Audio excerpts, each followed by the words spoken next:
Welcome again to today's presentation. It is diabetes part 4, and it will cover blood glucose test at home. And one might wonder, why do I have to test, or who has to test the blood glucose level at home? Anybody who has been diagnosed to have diabetes should regularly monitor their blood glucose because it will assist you in the way you take medication or the way you control it through other ways like diet and exercise. Another question is, why should I test my blood glucose? The answer is very simple.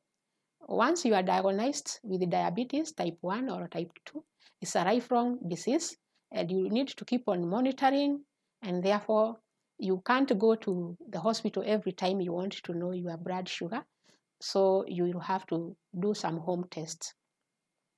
And then the other thing is, even when you have diabetes, you might get other diseases.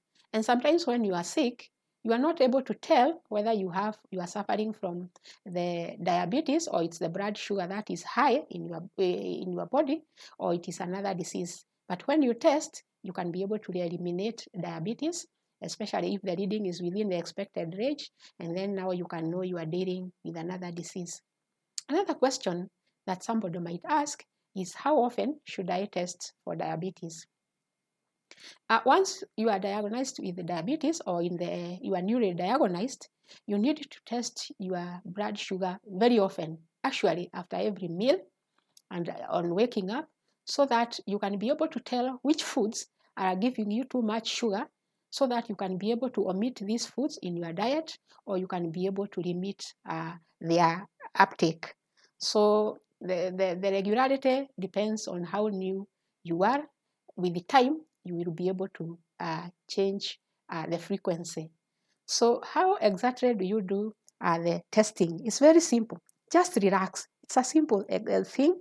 Get a relaxed environment. Get the tools that you require, like the blood glucose meter, which should always be ready.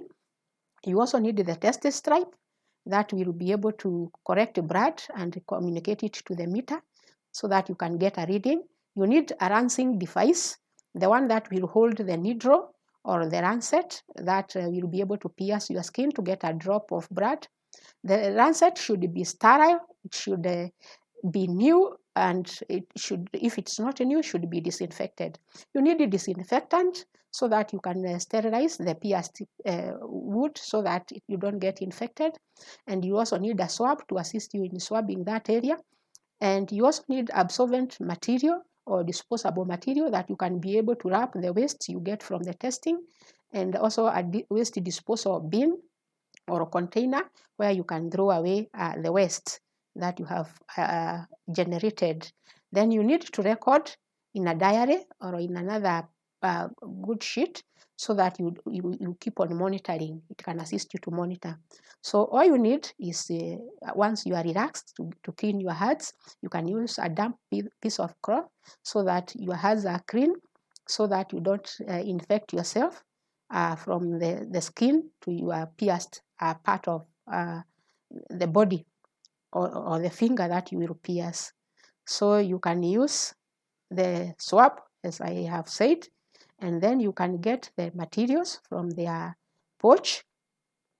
They should be in a pouch so that they are kept clean and safe, so that you can use these gadgets for many years. The sterile or the test stripe should also be kept in a container so that it does not get moisture, so that it does not give you the incorrect readings. The piercing devices, you are supposed to fix the needle or a lancet into the lancing or the holder, and this one you just unscrew it at the needle, and then you insert the lancet or the needle into it, and you twist until you hear a click to know that it is safe, and then you twist the tip so that you remove or you expose the needle. In this case, there is a factory defect. Actually, there is no needle, and you can't see it and you can't feel it. It means you have to remove it and put a new one. This is not common, but with all equipments or with all factory manufactured things, sometimes you can have a defect. So in this case, you just replace that one with a new one, and it is just simple. It is just screwing it until you get a creak to know that it is safe. Twist the tip so that you expose the needle. In this case, the needle is there. It can be seen, it can be felt. From there, you cross the device, and then you adjust the settings so that it will give you the depth into which it will pierce your skin. It has a marking of 1 to 5. 1 to 2 is for thin skin or light skin, and 4 to 5 is for hard or calloused skin.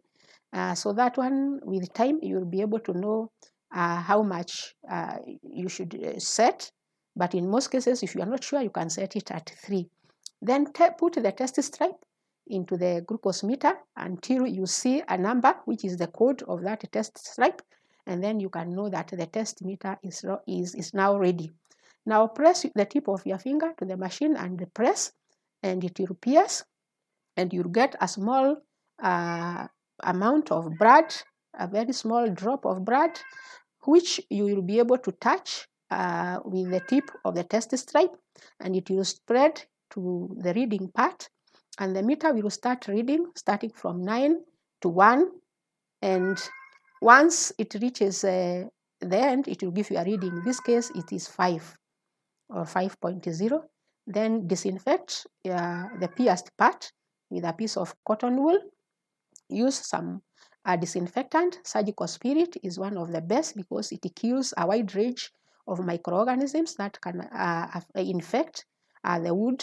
So in this case, if you use surgical spirit and it is very cheap, you are sure it is there. Countercheck the reading so that now you don't forget, so that when you come to record, you don't forget. Sterilize these piercing materials and the one with blood, because blood is a good environment for multiplication of organisms. Even before disposal of these ones, you have to sterilize them, and then now you can wrap them in the absorbent material or in a disposable material, and you can be able to dispose them appropriately. And from there, you have to make sure that you screw the rinsing device so that it does not get dust, so that you can use it for many years.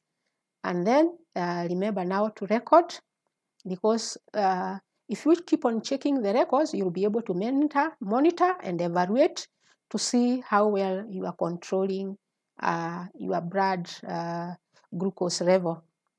From there, make sure that all materials are kept in their proper places.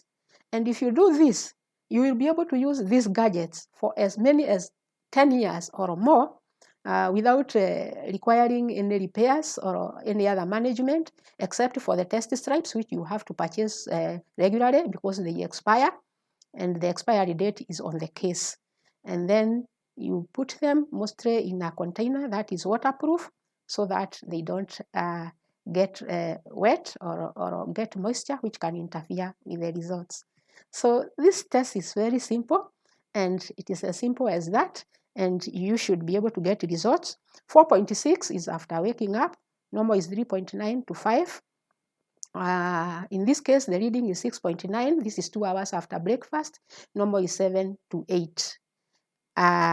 So this simple test should be carried as often as need be. And it should not replace your regular visit to your physician, because these results you get need to be cross-examined with the laboratory results to see whether you are doing well. So this brings me to the end of today's presentation. If you have liked it, please give it a thumbs up, and remember to subscribe so that you get updates. Otherwise, my name is Dr. Jacinta. Let's meet in the next presentation.